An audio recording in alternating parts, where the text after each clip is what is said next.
বাংলাদেশ চলচ্চিত্রের একসময়ের জনপ্রিয় নায়িকা শাবনূর, যে কিনা দীর্ঘ 20 বছর একটানা সিনেমা করে তার ভক্তদের অসংখ্য জনপ্রিয় সিনেমা উপহার দিয়েছে।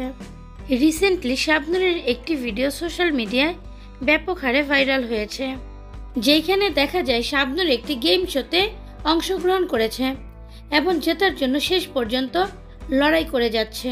প্রিয় ভিউয়ার্স, বিস্তারিত জানার জন্য ভিডিওটি না টেনে সম্পূর্ণ দেখতে থাকুন।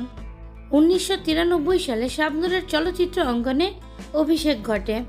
প্রথম দিকে একটু স্ট্রাগল করতে হলেও সালমান শাহ শাবনূর জুটি বেঁধে যখন সিনেমা শুরু করে, তারপর আর শাবনূরকে পেছনে ফিরে তাকাতে হয়নি। একের পর এক জুটি বেঁধে হিট সিনেমা দিয়ে গিয়েছে শাবনূর। 1998 সালে এফডিসির পিকনিকে দেখা গিয়েছে শাবনূরকে। সেই পিকনিকের একটি গেম শোতে অ্যাটেন্ড করেছিল শাবনূর। গেমে জেতার জন্য শেষ অবধি লড়াই করে গিয়েছে এ নায়িকা। অবশেষে জয় তার হাতের মুঠোয় চলে আসে।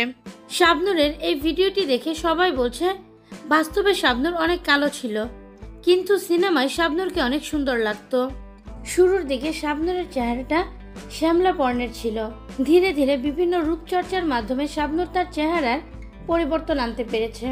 শাবনূর তার যোগ্যতা দিয়ে বাংলা চলচ্চিত্রকে দেখিয়ে দিয়েছে।